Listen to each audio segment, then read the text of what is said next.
સર્વ પિતૃ અમાસ પર ભલે તમે કંઈ ન કરો, પરંતુ આ બે ઉપાયો અવશ્ય કરી લો. પિતૃઓની અસીમ કૃપા પ્રાપ્ત થશે.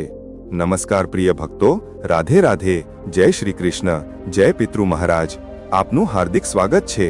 પ્રિય ભક્તજનો, સનાતન ધર્મમાં સર્વ પિતૃ અમાસનું ખૂબ જ વિશેષ મહત્વ છે, કારણ કે સર્વ પિતૃ અમાસના દિવસે તમામ પિતૃઓ પોતાના વંશજોને વિદાય આપીને ફરીથી પિતૃલોકમાં જાય છે અને લોકો દ્વારા પોતાના પિતૃઓને શ્રાદ્ધ અને તર્પણ દ્વારા સર્વ પિતૃ અમાસના શુભ અવસરે વિદાય આપવામાં આવે છે. આવી સ્થિતિમાં મિત્રો, દર વર્ષે આશ્વિન માસના કૃષ્ણ પક્ષની અમાસ તિથિએ સર્વ પિતૃ અમાસ ઉજવવામાં આવે છે. આ ઉપરાંત આ વર્ષે 2025માં સર્વ પિતૃ અમાસ 21 સપ્ટેમ્બર રવિવારે ઉજવાશે, કારણ કે આ વખતે પિતૃપક્ષની શરૂઆત 7 સપ્ટેમ્બરથી થઈ હતી અને પિતૃપક્ષ એટલે કે શ્રાદ્ધ પક્ષ 16 દિવસ સુધી ચાલે છે, જેના કારણે સર્વ પિતૃ અમાસ 21 સપ્ટેમ્બરે ઉજવાશે. આ ઉપરાંત મિત્રો, સર્વ પિતૃ અમાસનો દિવસ પિતૃપક્ષનો છેલ્લો અને ખૂબ જ મહત્વપૂર્ણ દિવસ હોય છે, કારણ કે પિતૃપક્ષ અને સર્વ પિતૃ અમાસનો આ સમય પૂર્વજોને સમર્પિત હોય છે અને આ તહેવાર વર્ષમાં માત્ર એક જ વાર આવે છે. આ સમયે પૂર્વજો પિતૃલોકથી ધરતીલોક પર આવે છે અને પોતાના વંશજોને દીર્ઘાયુ, સુખ, શાંતિ અને સમૃદ્ધિના આશીર્વાદ આપે છે. આ ઉપરાંત મિત્રો, સર્વ પિતૃ અમાસનો દિવસ પિતૃપક્ષનો છેલ્લો અને ખૂબ જ મહત્વપૂર્ણ દિવસ હોય છે, કારણ કે પિતૃપક્ષ અને સર્વ પિતૃ અમાસનો આ સમય પૂર્વજોને સમર્પિત હોય છે અને આ તહેવાર વર્ષમાં માત્ર એક જ વાર આવે છે. આ સમયે પૂર્વજો પિતૃલોકથી ધરતીલોક પર આવે છે અને પોતાના વંશજોને દીર્ઘાયુ, સુખ, શાંતિ અને સમૃદ્ધિના આશીર્વાદ આપે છે. આવી સ્થિતિમાં લોકો પોતાના પૂર્વજોની આત્માની શાંતિ અને મોક્ષ માટે પિતૃપક્ષમાં શ્રાદ્ધ તર્પણ કરે છે અને બ્રાહ્મણોને ભોજન કરાવે છે, જેથી પૂર્વજો એટલે કે પિતૃઓની આત્માને મુક્તિ મળે અને તેમને મોક્ષની પ્રાપ્તિ થાય. જે લોકો પોતાના પૂર્વજોનું શ્રાદ્ધ, પિંડદાન અને તર્પણ કરે છે, તેમને પિતૃઓની અસીમ કૃપાના આશીર્વાદ પ્રાપ્ત થાય છે અને પિતૃઓ ખુશ થાય છે, જેનાથી પિતૃઓની કૃપાથી આખા ઘર પરિવારની ચોગણી પ્રગતિ થાય છે. હા મિત્રો, અને આપણા શાસ્ત્રો પણ કહે છે કે જે ઘરમાં પિતૃઓનું સન્માન થાય છે, તેમની શ્રદ્ધાપૂર્વક સાચા મનથી પૂજા અર્ચના કરવામાં આવે છે, જે ઘરમાં પિતૃઓના આશીર્વાદ હોય છે, તે ઘરમાં ક્યારેય કોઈ વસ્તુની કમી રહેતી નથી. જે સાધકો પિતૃપક્ષમાં સર્વ પિતૃ અમાસ દરમિયાન કે અન્ય સામાન્ય દિવસોમાં પિતૃઓની પૂજા કરતા નથી, શ્રાદ્ધ કર્મ કરતા નથી, પિંડદાન કે તર્પણ કરતા નથી, તેમનું જીવન દુઃખોથી ભરાઈ જાય છે. હંમેશા દરેક કાર્યમાં અસફળતા મળે છે, જીવનમાં કઠિન સમસ્યાઓનો સામનો કરવો પડે છે અને તેમને તેમજ તેમની આગામી પેઢીને ભયંકર પિતૃદોષનો સામનો કરવો પડે છે. કારણ કે મિત્રો, ભાઈઓ બહેનો પિતૃઓને ભગવાનની સમકક્ષ માનવામાં આવે છે અને તેમની પૂજા કરવી એ આપણી ફરજ છે. આવી સ્થિતિમાં ભક્તો, હવે થોડા જ દિવસોમાં સર્વ પિતૃ અમાસનો તહેવાર આવવાનો છે અને આ દિવસ એ પિતૃઓ માટે વિશેષ હોય છે, જેમની મૃત્યુતિથિ જાણીતી નથી અથવા જેમનું કોઈ કારણસર સમયસર શ્રાદ્ધ થઈ શક્યું નથી, તેથી તેને સર્વ પિતૃ અમાસ કહેવામાં આવે છે. આવી સ્થિતિમાં મિત્રો, જો તમે હજુ સુધી પિતૃપક્ષમાં તમારા પૂર્વજોનું શ્રાદ્ધ નથી કર્યું અથવા તમે શ્રાદ્ધ કરવાનું ભૂલી ગયા છો અથવા તમને મૃત્યુની તિથિની જાણકારી નથી, તો તમે સર્વ પિતૃ અમાસ પર તમનું શ્રાદ્ધ તર્પણ કરી શકો છો અને તમારા પૂર્વજોની કૃપા પ્રાપ્ત કરી શકો છો. પરંતુ મિત્રો, આ વખતે 2025ની સર્વ પિતૃ અમાસ વધુ ખાસ માનવામાં આવે છે, કારણ કે આ જ દિવસે 2025નું બીજું અને અંતિમ સૂર્યગ્રહણ પણ લાગવાનું છે. હા મિત્રો, તમે સાચું સાંભળ્યું, સર્વ પિતૃ અમાસના દિવસે સૂર્યગ્રહણ લાગવાનું છે અને આવો સંયોગ 100 વર્ષ પછી બન્યો છે, જ્યારે પિતૃપક્ષમાં ચંદ્રગ્રહણ 7 સપ્ટેમ્બરે જે દિવસે પિતૃપક્ષની શરૂઆત થઈ હતી અને સૂર્યગ્રહણ 21 સપ્ટેમ્બરે એટલે કે સર્વ પિતૃ અમાસ એટલે કે પિતૃપક્ષનો છેલ્લો દિવસ હશે. આ એક અત્યંત દુર્લભ ઘટના છે, જેના કારણે સર્વ પિતૃ અમાસનું મહત્વ વધી જાય છે. આવી સ્થિતિમાં મિત્રો, હવે તમે એ વિચારતા હશો કે સર્વ પિતૃ અમાસ પર સૂર્યગ્રહણ લાગવાનું છે, તો શું આ દિવસે શ્રાદ્ધ કરવામાં આવશે કે નહીં? કારણ કે ભાઈ, જ્યાં સુધી તમે તમારા પિતૃઓનું શ્રાદ્ધ, પિંડદાન અને તર્પણ નહીં કરો, ત્યાં સુધી તમારા પૂર્વજોને શાંતિ નહીં મળે, જેનાથી તમને તેમના આશીર્વાદ પ્રાપ્ત નહીં થાય અને તેઓ તેમનાથી નારાજ રહેશે. જો પૂર્વજો નારાજ રહેશે તો તમારા ઘરમાં માતા લક્ષ્મીનો વાસ પણ નહીં થાય અને ઘરમાં ઝઘડાઓનું વાતાવરણ બની શકે છે અને ભાગ્ય દુર્ભાગ્યમાં બદલાઈ શકે છે. આવી સ્થિતિમાં લોકો પોતાના પૂર્વજોને ખુશ કરવા અને પિતૃદોષથી મુક્તિ મેળવવા માટે સર્વપિતૃ અમાસના શુભ અવસરે તેમના નામે મોટી મોટી પૂજાઓ, હવનો અને અનેક પ્રકારની વસ્તુઓનું દાન કરે છે. પરંતુ મિત્રો, શાસ્ત્રોમાં કેટલાક એવા ચમત્કારિક અને પ્રભાવશાળી ઉપાયોનું વર્ણન કરવામાં આવ્યું છે, જે ઉપાયો જો તમે સર્વપિતૃ અમાસના આ શુભ પવિત્ર દિવસે શ્રદ્ધાભાવથી સાચા મનથી કરી લો તો તમારું રાતોરાત બેડું પાર થઈ જશે. હા ભક્તો, સૂર્યની જેમ તમારું ભાગ્ય ચમકી ઉઠશે. ઘણા વર્ષોથી રૂઠેલા પિતૃઓ પણ ખુશ થઈ જશે અને તમને તેમની અસીમ કૃપા પ્રાપ્ત થશે અને તમારું એવું કોઈ કામ નહીં રહે જે પૂર્ણ ન થાય. કારણ કે મિત્રો, આ ઉપાયો પ્રાચીન કાળથી જ ખૂબ ચમત્કારિક અને પ્રભાવશાળી માનવામાં આવે છે. આવી સ્થિતિમાં જે સાધક સર્વપિતૃ અમાસના દિવસે આ શુભ ઉપાયો કરી લે છે, તેના ઘરમાં માતા લક્ષ્મીનો સ્થાયી વાસ થાય છે, જેથી તમારી આર્થિક સ્થિતિ અને ભાગ્ય બંને મજબૂત રહે છે અને દાંપત્ય જીવનમાં સંબંધોમાં પણ મધુરતા અને મીઠાશ જળવાઈ રહે છે. આવી સ્થિતિમાં ભાઈઓ બહેનો, આ વિડિયો દ્વારા હું તમને બધાને જણાવીશ કે 2025ની સર્વપિતૃ અમાસનો આરંભ કયા સમયે થશે, સર્વપિતૃ અમાસના દિવસે શ્રાદ્ધ કરવાનો શુભ મુહૂર્ત શું છે અને આ દિવસે પિતૃઓના નામે ઘરે તર્પણ કેવી રીતે કરવું. આ ઉપરાંત તમને એ પણ જણાવીશ કે સર્વપિતૃ અમાસના દિવસે સૂર્યગ્રહણ કયા સમયે લાગશે અને આ સૂર્યગ્રહણ ભારતમાં દેખાશે કે નહીં, શ્રાદ્ધ કર્મ કરવામાં આવશે કે નહીં.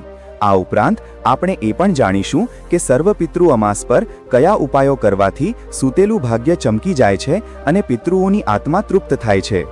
આવી સ્થિતિમાં આ વિડિયો તમામ માટે ખૂબ જ મહત્વપૂર્ણ રહેવાનો છે. આ વિડિયોમાં તમને સર્વપિતૃ અમાસ અને સૂર્યગ્રહણ વિશે સંપૂર્ણ જાણકારી મળશે.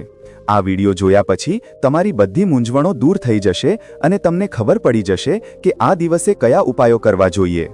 પરંતુ તે પહેલા, જો તમે ઈચ્છો છો કે તમે સ્વસ્થ રહો, તમારા અને તમારા આખા પરિવાર પર પિતૃઓ એટલે કે પૂર્વજોના આશીર્વાદ હંમેશા રહે, તો આ વિડિયોને તમારા શ્રદ્ધાભાવથી એક લાઇક અવશ્ય કરો અને ચેનલને સબસ્ક્રાઇબ કરી લો અને કોમેન્ટ બોક્સમાં શ્રદ્ધાભાવથી સાચા મનથી જય દાદા પિતૃ મહારાજ લખીને તમારા પૂર્વજો પ્રત્યે તમારી શ્રદ્ધા અવશ્ય વ્યક્ત કરો. આ ઉપરાંત આ વિડિયોને તમારા મિત્રો, ભાઈઓ, બહેનો અને વડીલો સાથે અવશ્ય શેર કરો અને તેમને પણ ભલું થઈ શકે અને તેમનું પણ ભલું થઈ શકે. તો ચાલો પ્રિય ભક્તો, સૌથી પહેલા તમને બધાને જણાવીએ કે આ વર્ષે 2025માં સર્વપિતૃ અમાસનો આરંભ કયા સમયે થશે અને આ દિવસે શ્રાદ્ધ તર્પણ કરવાનું શુભ મુહૂર્ત શું છે. તો પ્રિય મિત્રો, આ વખતે 2025માં આશ્વિન માસના કૃષ્ણ પક્ષની અમાસ તિથિનો આરંભ 21 સપ્ટેમ્બર રવિવારે સવારે 12:16 વાગે થશે અને તેનો સમાપન 22 સપ્ટેમ્બરે સવારે 1:23 વાગે થશે. આવી સ્થિતિમાં ભાઈઓ બહેનો, ઉદયા તિથિ અનુસાર 21 સપ્ટેમ્બર રવિવારે સર્વપિતૃ અમાસનો તહેવાર ઉજવાશે. આ ઉપરાંત સર્વપિતૃ અમાસ પર શ્રાદ્ધ કરવાના શુભ મુહૂર્ત વિશે વાત કરીએ તો મિત્રો, સર્વપિતૃ અમાસ પર કુતુબ મુહૂર્ત સવારે 11:50 થી બપોરે 12:38 સુધી રહેશે અને તેનો સમયગાળો 49 મિનિટનો હશે. તેવી જ રીતે રોહિણી મુહૂર્ત બપોરે 12:38 થી 1:27 સુધી રહેશે અને તેનો સમયગાળો પણ 49 મિનિટનો હશે. આ ઉપરાંત અપરાહન કાળ બપોરે 1:27 થી 3:53 સુધી રહેશે, જેનો સમયગાળો 2 કલાક અને 26 મિનિટનો હશે. આવી સ્થિતિમાં સર્વપિતૃ અમાસ પર આ શુભ મુહૂર્તમાં તમે તમારા પૂર્વજોનું શ્રદ્ધાપૂર્વક વિધિ વિધાન સાથે શ્રાદ્ધ તર્પણ કરી શકો છો અને તેમને પ્રસન્ન કરીને તેમની કૃપા પ્રાપ્ત કરી શકો છો. ચાલો પ્રિય ભક્તજનો, હવે તમને તે જાણકારી આપીએ જેની તમે આતુરતાથી રાહ જોઈ રહ્યા હશો કે સર્વપિતૃ અમાસ પર લાગનારું સૂર્યગ્રહણ ક્યારે શરૂ થશે, ક્યાં ક્યાં દેખાશે, ભારતમાં દેખાશે કે નહીં, શ્રાદ્ધ તર્પણ કરવું કે નહીં. તો પ્રિય મિત્રો, ભારતીય સમય અનુસાર સૂર્યગ્રહણ 21 સપ્ટેમ્બર રવિવારે રાત્રે 10:59 વાગે શરૂ થશે અને મધરાતે 3:23 વાગ્યા સુધી રહેશે. આવી સ્થિતિમાં તમે એ વિચારતા હશો કે આ ગ્રહણ ભારતમાં દેખાશે કે નહીં, તો તમને જણાવી દઈએ કે 21 સપ્ટેમ્બર રવિવારે લાગનારું સૂર્યગ્રહણ ભારતમાં દેખાશે નહીં. હા ભક્તો, તમે સાચું સાંભળ્યું, આ સૂર્યગ્રહણ ભારતમાં દેખાશે નહીં. તેથી તેનો સૂતક કાળ પણ ભારતમાં માન્ય રહેશે નહીં. આના પરિણામે સર્વપિતૃ અમાસના શુભ અવસરે શ્રાદ્ધ અને તર્પણ જેવા ધાર્મિક કાર્યો કોઈપણ અડચણ વિના કરી શકાશે. આના પરિણામે તમે 21 સપ્ટેમ્બરની બપોરે પિતૃઓનું વિધિવત શ્રાદ્ધ કરી શકશો. આ ઉપરાંત સૂતકકાળ ન લાગવાને કારણે આ દિવસે ન તો મંદિરોના દ્વાર બંધ રહેશે, ન તો પૂજાપાઠ કે અન્ય ધાર્મિક કાર્યોમાં અડચણ આવશે. તેથી તમે આ દિવસે મંદિરમાં પણ જઈ શકો છો. હવે મિત્રો, આ સવાલ ઊભો થાય છે કે આખરે આ સૂર્યગ્રહણ ક્યાં ક્યાં દેખાશે? અને તમે એ પણ વિચારતા હશો કે આ સૂર્યગ્રહણ ભારતમાં નહીં લાગે તો ક્યાં ક્યાં લાગશે, ક્યાં દેખાશે? તો ચાલો તમારી આ મૂંઝવણ પણ દૂર કરી દઈએ. સર્વપિતૃ અમાસ પર લાગનારું આ સૂર્યગ્રહણ ઓસ્ટ્રેલિયા, અંટાર્કટિકા, આફ્રિકા, હિન્દ મહાસાગર, દક્ષિણ પેસિફિક, એટલાન્ટિક અને દક્ષિણ મહાસાગર સહિત પોલિનેશિયા, મેલાનેશિયા અને એશિયાના કેટલાક ભાગોમાં દેખાશે. આ ખગોળીય ઘટનાના આ દેશો સાક્ષી બનશે અને ત્યાં આ ગ્રહણ લાગશે અને દેખાશે પણ. પરંતુ આ ગ્રહણ ભારતમાં દેખાશે નહીં. તેથી સર્વપિતૃ અમાસ પર તમે નિશ્ચિંત થઈને તમારા પૂર્વજોનું શ્રાદ્ધ તર્પણ કરી શકો છો, દાન કરી શકો છો. આનાથી તમને શ્રાદ્ધ તર્પણનું પૂર્ણ ફળ અને ઘણા ગણું ફળ પ્રાપ્ત થશે અને તમારા પિતૃઓ પણ તમારાથી ખૂબ જ ખુશ થઈ જશે અને તમારી અધૂરી મનોકામના પણ પિતૃઓની કૃપાથી પૂર્ણ થશે. ચાલો ભક્તો, હવે ચર્ચા કરીએ કે સર્વપિતૃ અમાસ પર પિતૃઓનું ઘરે તર્પણ કેવી રીતે કરવું. કારણ કે સર્વપિતૃ અમાસ પર તર્પણ કરવું ખૂબ જ મહત્વપૂર્ણ હોય છે. તેના વિના શ્રાદ્ધ અધૂરું રહે છે અને આ વાત તમે જાણો છો. તો આ માટે ભક્તો, સર્વપિતૃ અમાસ પર સવારે વહેલા ઉઠીને સ્નાન કરી લો અને સ્નાનના પાણીમાં થોડું ગંગાજળ નાખીને સ્નાન કરો. કારણ કે ગંગાજળ નાખીને સ્નાન કરવાથી આખું શરીર શુદ્ધ થઈ જાય છે. પછી સ્વચ્છ વસ્ત્રો ધારણ કરો અને આખા દિવસ માટે સંકલ્પ લો. ત્યારબાદ ભગવાન સૂર્યદેવને અર્ઘ્ય અર્પણ કરીને દેવી દેવતાઓની શ્રદ્ધાપૂર્વક વિધિવિધાન સાથે પૂજા અર્ચના કરો. પછી સર્વપિતૃ અમાસ પર શુભ મુહૂર્તમાં દક્ષિણ દિશા તરફ મુખ કરીને જમીન પર બેસો. ધ્યાન રાખો કે જમીન પર બેસવું જરૂરી છે અને ઘણા ભાઈઓ આ ભૂલ કરે છે. આવી સ્થિતિમાં આ બાબતનું ખાસ ધ્યાન રાખવું. ત્યારબાદ તાંબાના લોટામાં જવ, તલ, ચોખા, ગાયનું કાચું દૂધ, સફેદ ફૂલ, ગંગાજળ અને પાણી ભેળવીને રાખો. આ ઉપરાંત કુશા હાથમાં લઈને અંગૂઠા દ્વારા જળ અર્પણ કરો. આને લગભગ 11 વખત કરો અને પિતૃઓનું, તમારા પૂર્વજોનું સાચા મનથી ધ્યાન કરો, બિનજરૂરી લોભ વિના. ત્યારબાદ મિત્રો ગાયના છાણથી બનેલા કંડા પર ગોળ, ઘી, ખીર, પૂરી વગેરે અર્પણ કરીને ભોગ લગાવો. આ ઉપરાંત જળ લઈને અંગૂઠાથી પિતૃઓને અર્પણ કરો. આ ઉપરાંત ભોજનમાંથી થોડું ભોજન ગાય, કૂતરું, કાગડો, કીડી અને દેવતાઓ માટે અલગ અલગ કાઢો અને તેમને ખવડાવો. પછી અંતમાં ગરીબો, જરૂરિયાતમંદો કે બ્રાહ્મણને દાન અને દક્ષિણા અવશ્ય આપો અને જરૂરિયાતમંદોને ભોજન અવશ્ય ખવડાવો. કારણ કે મિત્રો, સર્વપિતૃ અમાસ પર દાન કરવાથી તેનું ઘણા ગણું ફળ પ્રાપ્ત થાય છે અને તમને અક્ષય પુણ્યની પ્રાપ્તિ થાય છે, જેનાથી જીવનના તમામ પ્રકારના દુઃખ કષ્ટ દૂર થઈ જાય છે. નંબર 1, લાલ ચુંદડી. પ્રિય ભક્તજનો, માન્યતા છે કે સર્વપિતૃ અમાસ તિથિએ તુલસી પર જળ ચઢાવવું કે પાંદડા તોડવા અશુભ માનવામાં આવે છે. પરંતુ સર્વપિતૃ અમાસ પર સાંજના સમયે તુલસીની નજીક ગાયના શુદ્ધ દેશી ઘીનો દીવો પ્રગટાવીને તેની 7 કે 11 પરિક્રમા કરવી શુભ ફળ આપે છે. આનાથી પિતૃઓ પ્રસન્ન થાય છે. આ ઉપરાંત સાધકને ભગવાન વિષ્ણુ અને માતા લક્ષ્મીની સાથે તુલસી માતાની પણ વિશેષ કૃપા પ્રાપ્ત થાય છે. આ ઉપરાંત સર્વપિતૃ અમાસ પર તુલસી માતાને લાલ રંગની ચુંદડી ચઢાવવાનું પણ વિશેષ મહત્વ જણાવવામાં આવ્યું છે. કારણ કે મિત્રો, સર્વપિતૃ અમાસ પર તુલસી માતાને લાલ ચુંદડી ચઢાવવી ખૂબ જ શુભ ફળદાયી હોય છે. આનાથી પિતૃઓ પ્રસન્ન થાય છે. આ ઉપરાંત ધાર્મિક માન્યતાઓ અનુસાર સર્વપિતૃ અમાસના શુભ અવસરે પીળા રંગનો દોરો કે લાલ કલાવા લઈને તેમાં 108 ગાંઠો બાંધો અને પછી તેને તુલસીના ગમલામાં બાંધી દો. આવું કરવાથી આખા પરિવાર પર સુખ સમૃદ્ધિ જળવાઈ રહે છે અને જે પિતૃઓ તમારાથી નારાજ છે તે ખુશ થઈ જાય છે. અને એવું કહેવાય છે કે આ ઉપાયથી દેવી લક્ષ્મી પણ પ્રસન્ન થાય છે અને ધીમે ધીમે આર્થિક સંકટ દૂર થવા લાગે છે. નંબર 2, શિવ મંદિરમાં ખીર. પ્રિય ભક્તો, સર્વપિતૃ અમાસ તિથિએ સાંજના સમયે કોઈ શિવ મંદિરમાં જઈને ભગવાન શિવની સામે દેશી ઘીનો દીવો પ્રગટાવવો જોઈએ અને ચોખાની ખીર બનાવીને પિતૃઓને અર્પણ કરવી જોઈએ. કારણ કે મિત્રો, તમે આ વાત સારી રીતે જાણો છો કે ખીરને પિતૃઓનો પ્રિય ભોગ માનવામાં આવે છે. આ ઉપરાંત સર્વ પિતૃ અમાસના દિવસે ઘરે ખીર બનાવીને સૌથી પહેલા પિતૃઓને અર્પણ કરવી જોઈએ. ત્યારબાદ ખીરને આંગણમાં કોઈ પવિત્ર સ્થાને રાખીને કાગડાને ખવડાવો, કારણ કે કાગડાને પિતૃઓનું પ્રતીક માનવામાં આવે છે અને આ વાત પ્રાચીન કાળથી જ માનવામાં આવે છે. આવી સ્થિતિમાં આ ઉપાયને સર્વ પિતૃ અમાસ પર કરવાથી પિતૃઓની આત્માને તૃપ્તિ મળે છે અને તેઓ આશીર્વાદ આપીને વંશજોના જીવનમાં સુખ સમૃદ્ધિ લાવે છે. આ ઉપરાંત ખીરનો ભોગ પિતૃઓને લગાવવાથી અને પોતે પ્રસાદ તરીકે સેવન કરવાથી ઘરમાં બરકત વધે છે અને પરિવારમાં પ્રેમ અને એકતા જળવાઈ રહે છે. ખાસ કરીને જે ઘરોમાં આર્થિક તંગી કે સંતાન સુખમાં અડચણ હોય તેમના માટે આ ઉપાય અત્યંત લાભદાયી માનવામાં આવે છે. પરંતુ આ ઉપાય જ્યારે તમે શ્રદ્ધાભાવથી સાચા મનથી કરશો ત્યારે જ તમને તેની અસર જોવા મળશે. નંબર 3. કાળા તલનો દીવો. હા ભક્તો, કાળા તલને રોગનાશક, પાપનાશક અને પિતૃઓને તૃપ્ત કરનાર માનવામાં આવે છે.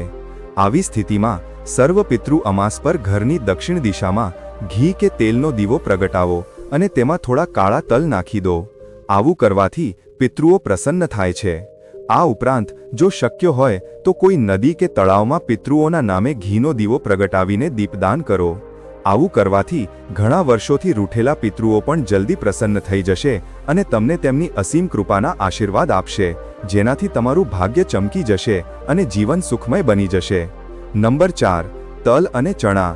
મિત્રો, જો તમે સર્વ પિતૃ અમાસના દિવસે નારિયેળને દોરીથી બાંધીને કોઈ પવિત્ર નદીમાં પ્રવાહિત કરો અથવા કાળા તલ, કાળા ચણા અને એક સિક્કો નાખીને પોટલી બનાવી તેને માથા પર 7 વખત ફેરવીને કોઈ પવિત્ર નદીમાં પ્રવાહિત કરો તો આવું કરવાથી પિતૃઓના આશીર્વાદ જળવાઈ રહે છે અને ભાગ્ય પણ બદલાઈ શકે છે. કારણ કે મિત્રો, આ ઉપાયને પ્રાચીન કાળથી જ ખૂબ જ શુભ અને લાભદાયી માનવામાં આવે છે, જે વ્યક્તિને 7મા આસમાને પહોંચાડી દે છે. આ ઉપરાંત જો તમને આરોગ્ય સંબંધી કે માનસિક તણાવની સમસ્યાનો સામનો કરવો પડી રહ્યો હોય તો તમારે આ ઉપાય ખાસ કરીને કરવો જોઈએ. નંબર 5. પીપળ પર જળ. પ્રિય મિત્રો, સર્વ પિતૃ અમાસ તિથિના શુભ અવસરે પીપળમાં પિતૃઓનો વાસ માનવામાં આવે છે. આવી સ્થિતિમાં સર્વ પિતૃ અમાસ પર પીપળના ઝાડ પર જળ ચઢાવીને ગાયના શુદ્ધ ઘીનો દીવો પ્રગટાવો. આ ઉપરાંત કોઈ પવિત્ર નદીમાં કાળા તલ નાખીને તર્પણ કરો. આવું કરવાથી પિતૃઓ પ્રસન્ન થાય છે અને ઘર પરિવારમાં પિતૃઓના આશીર્વાદથી સુખ શાંતિ જળવાઈ રહે છે. એવું કહેવાય છે કે જે ઘરમાં સમયાંતરે પિતૃઓનું શ્રાદ્ધ તર્પણ થતું રહે છે, પિતૃઓનું સન્માન કરવામાં આવે છે અને પિતૃઓના આશીર્વાદ હોય છે, તે ઘરમાં ક્યારેય અન્નધનની કમી રહેતી નથી. હંમેશા અન્નધનના ભંડાર ભરેલા રહે છે અને જીવનમાં કઠિન સમસ્યાઓનો સામનો કરવો પડતો નથી અને જીવનમાં થનારી ઘટનાઓ પણ ટળી જાય છે. નંબર 6. ઘરનો ઈશાન ખૂણો સાફ. હા ભક્તો, ઘરના ઈશાન ખૂણાનું ખૂબ જ મોટું વિશેષ મહત્વ હોય છે, કારણ કે મિત્રો, ઘરના ઈશાન ખૂણાને ઈશ્વરનું સ્થાન માનવામાં આવે છે. આ ઉપરાંત સર્વ પિતૃ અમાસના બીજા દિવસથી જ શારદીય નવરાત્રિનો આરંભ થાય છે. આ જ કારણે જો તમે તે દિવસે ઘરના ઈશાન ખૂણાને એટલે કે ઉત્તર પૂર્વ દિશાને મહિલાઓ દ્વારા સાફ કરાવો તો તેનાથી તમને પિતૃદોષની સાથે ઘરના વાસ્તુદોષ પણ દૂર થઈ શકે છે. આ ઉપરાંત જો તમને ગ્રહદોષનો સામનો કરવો પડી રહ્યો હોય તો તેનાથી પણ તમને છુટકારો મળશે. નંબર 7. કેળાનું ઝાડ. પ્રિય ભક્તો, સનાતન ધર્મમાં કેળાના ઝાડનું ખૂબ જ વિશેષ મહત્વ હોય છે, કારણ કે તેને ભગવાન શ્રી હરિ વિષ્ણુનું પ્રતીક માનવામાં આવે છે. આવી સ્થિતિમાં ભગવાન વિષ્ણુ જ મોક્ષ પ્રદાન કરે છે. તેથી પિતૃઓને પ્રસન્ન કરવા માટે સર્વ પિતૃ અમાસના દિવસે કેળાના ઝાડની પૂજા અર્ચના કરો.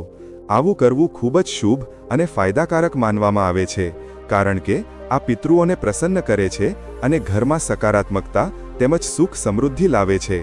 આ ઉપરાંત માન્યતા છે કે પિતૃઓ માટે ભોજન કેળાના પાંદડા પર ચઢાવવું જોઈએ અને કેળાનું ઝાડ રોપવું તેમજ તેની સંભાળ રાખવી એ પૂર્વજો પ્રત્યે સન્માન દર્શાવે છે અને તેમના આશીર્વાદ પ્રાપ્ત થાય છે.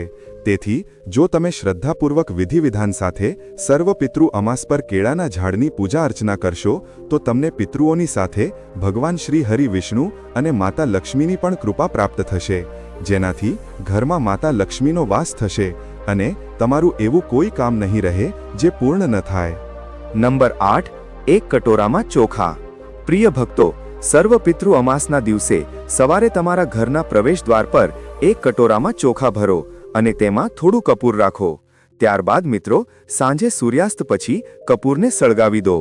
આની સાથે તમારા પિતૃઓને પ્રાર્થના કરો કે હે દાદા પિતૃ, અમારી જે ભૂલ થઈ હોય તેના માટે અમે માફી માંગીએ છીએ અને તમારી કૃપા હંમેશા અમારા પર રાખો. ત્યારબાદ બીજા દિવસે આ ચોખાને કોઈ ઝાડની નીચે કે એવી જગ્યાએ નાખો જ્યાં પક્ષીઓ તેને ખાઈ લે. એવું માનવામાં આવે છે કે આવું કરવાથી તમારા જીવનનો નવો અધ્યાય શરૂ થાય છે અને તમને જીવનમાં દરેક કાર્યમાં સફળતા મળે છે, જેનાથી તમારી આર્થિક સ્થિતિ અને ભાગ્ય બંને મજબૂત રહે છે. નંબર 9. પાનનો ઉપાય. મિત્રો, સર્વ પિતૃ અમાસના દિવસે પાનનો ઉપાય ખૂબ જ પ્રભાવશાળી માનવામાં આવે છે, કારણ કે મિત્રો પાનનું ખૂબ જ વિશેષ મહત્વ હોય છે અને પૂજાપાઠમાં તેનો ખાસ ઉપયોગ કરવામાં આવે છે. આવી સ્થિતિમાં સર્વ પિતૃ અમાસ પર સવારે સ્નાન કરીને શુદ્ધ થઈને એક શુદ્ધ પાનનું પાંદડી લો. તેના પર હળદરથી તિલક કરો અને થોડા ચોખા, એક સોપારી અને 1 રૂપિયો રાખીને પિતૃઓનું સ્મરણ કરો. પછી શ્રદ્ધાભાવથી પાનને વહેતા જળમાં પ્રવાહિત કરો. આવું કરવાથી એવું માનવામાં આવે છે કે પિતૃઓનો તૃપ્તિ અને શાંતિ મળે છે અને તેઓ વંશજોને આશીર્વાદ આપે છે. આ ઉપરાંત મિત્રો, પાનનો આ ઉપાય ખાસ કરીને તેમના માટે લાભદાયી છે જ્યાં આર્થિક સંકટ, દેવું કે પારિવારિક વિવાદ રહેતા હોય અને ઘર પરિવારમાં ઝઘડાઓ થતા રહે. નંબર 10. દીપદાન. પ્રિય ભક્તો, સર્વ પિતૃ અમાસની રાત્રે દીપદાનનું વિશેષ મહત્વ હોય છે. આવી સ્થિતિમાં આ શુભ દિવસે લોટમાંથી દીવો બનાવીને તેમાં તલનું તેલ અને રૂની વાટ નાખો. ત્યારબાદ દીવો પ્રગટાવીને પિતૃઓનું સ્મરણ કરતા નદી, તળાવ કે વહેતા જળમાં પ્રવાહિત કરો. એવું માનવામાં આવે છે કે આ ઉપાયથી પિતૃઓને પ્રકાશ પ્રાપ્ત થાય છે અને તેઓ પોતાના વંશજોને સંકટોથી મુક્તિના આશીર્વાદ આપે છે. આ ઉપરાંત આવું કરવાથી ઘરમાંથી નકારાત્મક ઉર્જાનો દુષ્પ્રભાવ દૂર થાય છે અને જો ઘરમાંથી નકારાત્મક ઉર્જાનો દુષ્પ્રભાવ દૂર થઈ જાય તો તમારા અટકેલા કાર્યો બિન અડચણે પૂર્ણ થશે. તમે જે પણ કાર્ય કરશો તેમાં સફળતા પ્રાપ્ત થશે, કારણ કે મિત્રો આ નકારાત્મક ઉર્જા વ્યક્તિને જીવનમાં આગળ વધવા દેતી નથી અને દરેક કાર્યમાં અડચણો ઊભી કરે છે. તો પ્રિય ભક્તો, આ હતા એ ઉપાયો જે કરવાથી નારાજ પિતૃઓ ખુશ થઈ જાય છે અને તેમની આત્મા તૃપ્ત થાય છે, જેનાથી તમને જીવનમાં શુભ પરિણામો જોવા મળે છે. જો ભાઈઓ બહેનો માહિતી સારી લાગી હોય તો આ વિડીયોને એક લાઇક અવશ્ય કરો અને અમારી YouTube ચેનલને સબસ્ક્રાઇબ કરીને બેલ નોટિફિકેશનને ઓલ પર સેટ કરી દો, જેથી તમને અમારા આગામી દરેક નવા વિડીયોનું નોટિફિકેશન સૌથી પહેલા મળી જાય. આ ઉપરાંત આ વિડીયોને તમારા મિત્રો, ભાઈઓ, બહેનો અને વડીલો સાથે અવશ્ય શેર કરો, કારણ કે અમે ઈચ્છીએ છીએ કે આ માહિતી બધાને મળે. જય પિતૃદેવ મહારાજ.